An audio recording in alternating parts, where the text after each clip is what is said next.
नमस्कार, स्वागत है आपका बिहार समाचार में। बिहार में लॉकडाउन पूरी तरह से खत्म होने वाला है। 16 जून से बिहार को अनलॉक किया जाएगा और इस बार कई छूट मिलने वाली है। तो वहीं बिहार में भयंकर बारिश, आंधी तूफान का अलर्ट है। साथ ही बिहार इस बार फिर से डूबने के कगार पर है और इस पर मुख्यमंत्री नीतीश कुमार को कुर्सी छोड़ने के लिए कहा जा रहा है। कहा गया, यदि नहीं संभल रहा है बिहार तो कुर्सी छोड़ो नीतीश कुमार। तो आज की बड़ी खबरों पर बात करने से पहले आपसे अनुरोध है, कृपया वीडियो को एक प्यारा सा लाइक अवश्य कर दीजिएगा। आपका लाइक करना ही हमारी मेहनत का फल होता है।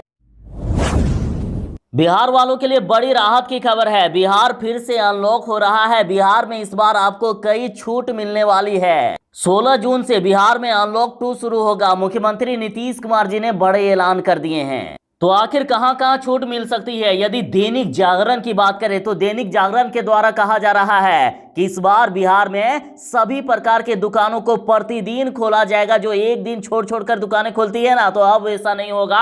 अब प्रतिदिन दुकानें खुलेगी और वो भी समय सीमा को बढ़ाया जा सकता है। और साथ ही मॉर्निंग वॉक और बच्चों के खेल और मनोरंजन के लिए पार्क भी खुल सकते हैं। धार्मिक स्थलों को भी कुछ बंदिशों के साथ इस बार खोला जा सकता है। यानी बिहार में इस बार मंदिर, मस्जिद और गुरुद्वारे आदि भी खुलेंगे। साथ ही शादी, ब्याह व श्राद्ध में 20 लोगों से अधिक लोगों को शामिल होने की छूट मिल सकती है। तो वहीं होटल और रेस्टोरेंट को 25 से 50% लोगों के साथ बैठकर खाना खाने की मंजूरी मिल सकती है। तो वहीं बिहार में पूरे जून भर स्कूलों को बंद रखा जाएगा। जुलाई में स्कूल को खोलने की तैयारी हो रही है। तो वहीं दैनिक भास्कर के द्वारा कहा जा रहा है कि 16 जून से स्टेडियम, पार्क, जिम सभी खुल सकते हैं। दुकानों का हट सकता है रोटेशन प्लान। इस बार कई छूट आपको मिलने वाली है। साथ ही बिहार में शाम 7 बजे से लेकर सुबह 5 बजे तक नाइट कर्फ्यू जारी रहेगा।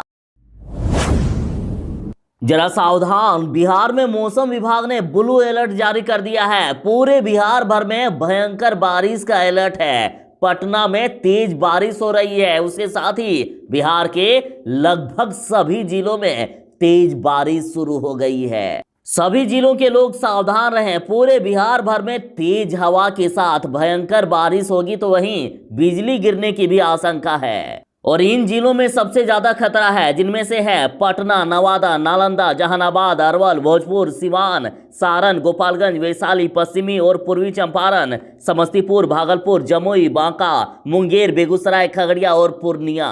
यहाँ तेज आंधी के साथ भारी बारिश का अलर्ट जारी कर दिया है। साथ ही वज्रपात से काफी ज्यादा खतरा है। मौसम विभाग ने लोगों से घर में ही रहने की अपील की है। बिहार में इस भयंकर बारिश में बिहार को ये सिस्टम फिर से डुबाने को तैयार है।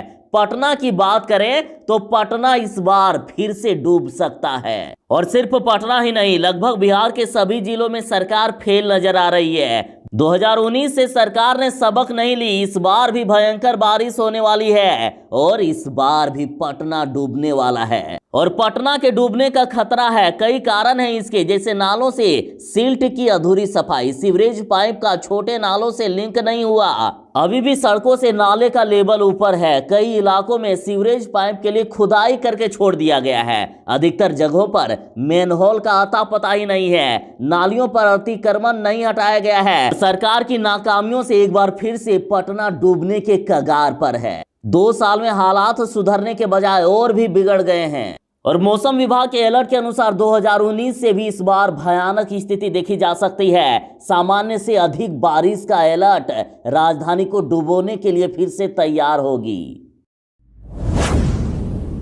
बिहार में भयंकर बारिश होने वाली है और बिहार फिर से डूबने के कगार पर नजर आ रहा है। बिहार में सरकार के दावे फेल हो रहे हैं। तो इधर रोहिणी आचार्य ने नीतीश कुमार को नसीहत दी है। कहा है, जब नहीं संभल रहा है बिहार तो छोड़ क्यों नहीं देते कुर्सी। दरअसल रोहिणी आचार्य जी ने ट्वीट करके पूछा है कि दिल पर हाथ रखकर पूछिए सरकार, क्या आप इस कुर्सी के काबिल हो? जब नहीं संभल रहा है राज्य तो अपनी अंतरात्मा को जगा करके क्यों नहीं कुर्सी से उतर जाते हो जनाब। लालू यादव की बेटी रोहिणी आचार्य ने नीतीश सरकार को फेल बताते हुए उन्हें कुर्सी से उतर जाने की नसीहत दी।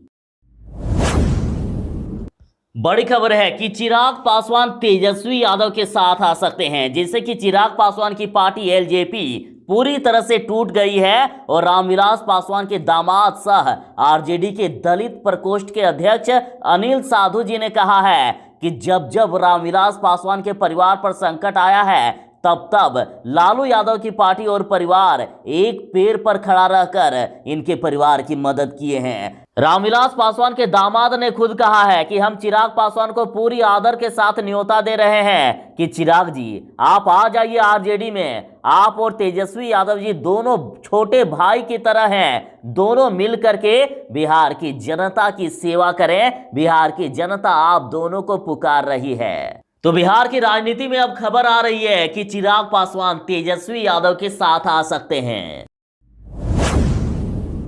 बिहार में मानसून पूरी तरह से सक्रिय हो गया है। बिहार के कई जिलों पर ब्लू अलर्ट जारी है तो कहीं येलो अलर्ट जारी कर दिया गया और बिहार में भयंकर बारिश हो रही है। तेज वज्रपात का भी अलर्ट है और बीते दिन वज्रपात से 4 लोगों की मौत भी हो गई। और मौसम विज्ञान केंद्र की ओर से बारिश की स्थिति को देखते हुए 18 जून तक बिहार में वज्रपात और बारिश का येलो अलर्ट जारी कर दिया गया है। और यदि बीते दिन की बात करें तो पिछले 24 घंटे में झमाझम बारिश की स्थिति बिहार के कई जिलों में देखी गई। मुंगेर, लखीसराय, बेगूसराय, वैशाली, सारण और सिवान में देर शाम तक झमाझम बारिश होती रही। और इसके पहले दिन गया, जहानाबाद, अरवल, भोजपुर, गोपालगंज और साथ ही पटना में भी भयंकर बारिश देखी गई। और इस दौरान वज्रपात से बिहार में 4 लोगों की मौत हो गई है। अतः सावधान रहें, बिहार में अभी खतरा टला नहीं है और भी भयंकर बारिश और वज्रपात का अलर्ट जारी है। 18 जून तक सावधान रहें।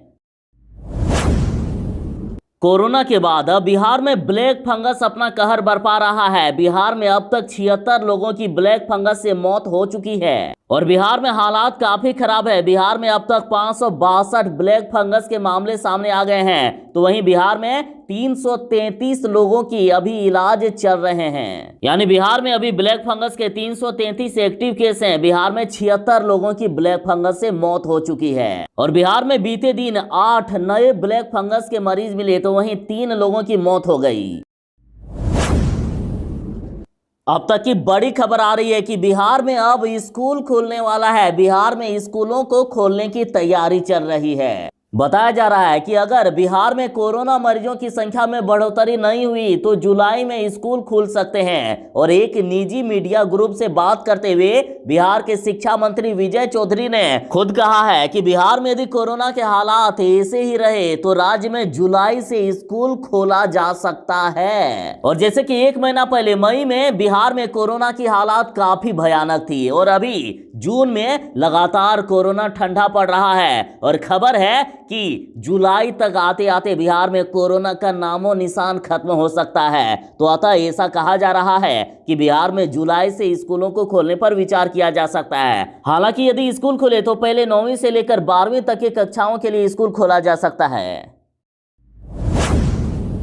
आखिर क्या करेगी ये सरकार? हल्की ही बारिश में नगर परिषद की पोल खुल गई है। नवादा से खबर है, नवादा में मानसून की पहली ही बारिश में कई मोहल्ले की स्थिति बदतर देखी गई। जल जमाव से लोगों के घरों से भी निकलने में परेशानी होने लगी। देख लीजिए इस सरकार के झूठे दावे। बिहार के लगभग सभी जिलों में जल जमाव की स्थिति देखी गई। नवादा की ये तस्वीरें देखिए, काफी भयानक है। सड़कें नदी में तब्दील होती हुई दिख रही है।